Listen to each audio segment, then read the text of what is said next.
There are more than 400,000 NCAA student athletes. NCAA On Campus is their story.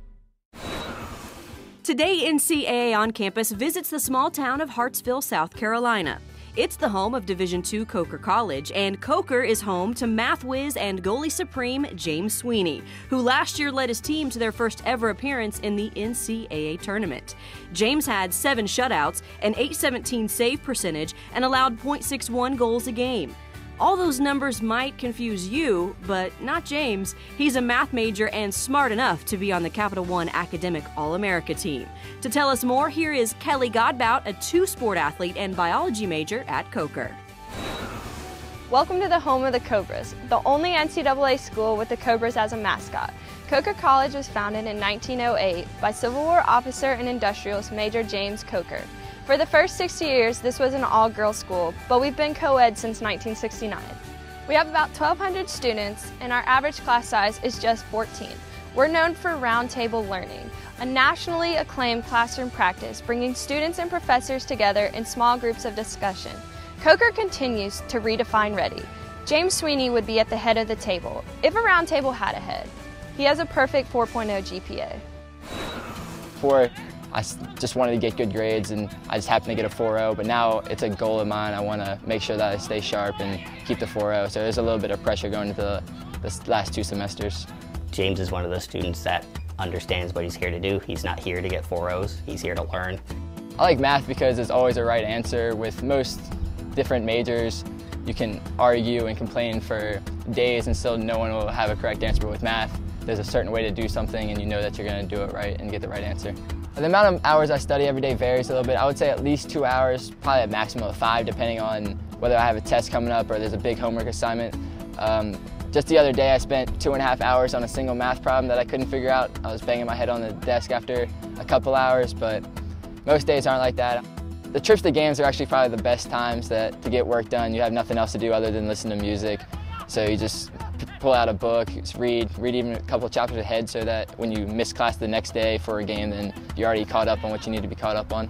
Soccer definitely helps me in the classroom. It keeps me focused. Without the common repetition of soccer every day, I'd probably lose time in the classroom, wouldn't manage my time as well. You can translate his 4.0 in the classroom straight onto the field. He anticipates so much happening within the game that the instruction he gives to our defenders already has them 1 step ahead. In math, we really teach you how to think logically, how to predict things that are going to happen, how to understand how one thing affects another. So I'm sure that natural ability shines a bit in the soccer field. My strengths as a goalie are my communication. My throat hurts after every game because I'm talking for a full 90 minutes. I'm pretty sure the guys eventually just drown me out, but I make sure that I'm saying everything I can and make sure no mistakes happen because of something that I didn't say. It's so valuable to all our players on the field, particularly our defenders. You know, when they hear little pieces of instruction, it tightens up our defensive unit and it really helps us to achieve a lot of the success we've had. He just kind of tells you where to be in position. He tells you what to watch for, what to look for, if there's someone in behind you. He's always keeping his head, working hard and studying, stuff like that. So I think when other players see him doing that, especially the younger guys, they feel they should be doing the same. James can thank his older brothers for turning him into a goalie. Both my older brothers played soccer, so of course they wanted to go in the backyard and shoot, and I was the littlest one, so they threw me in goal. So just over the years, you get good, making sure the ball doesn't hit you in the face while they're kicking at you. Since they're 3 and 10 years older than me, you gotta get good fast so you don't get hurt while they're playing around in the backyard. After being a goalie for so long, you kind of forget about all the pressure that if you mess up, then the whole team looks down. The biggest thing for goalies is that we have a short memory. If you get scored on, there's some times where I will get mad and throw a water bottle or say something I shouldn't, but for the most part, you just have to have the short memory, forget what just happened, and move on. James can also thank older brother AJ for turning him on to Coker and the joy of NCAA Division II. I played with my brother for 1 year. I think it was very good for my parents to see us play together. We've always been rivals growing up. I always wanted to be better than him, he always wanted to be better than me. So it was good being on one team and finally working together for a change. I knew if I went to a big school, I'd just become a number and I'd just be lost in all the big classes. Here, I think my biggest class has been 25 people, so you're always a name and not a number at Coker, and that's one of the big reasons I came here. My plan after graduating from Coker is to go and get my master's and eventually get my doctorate and hopefully become a professor someday.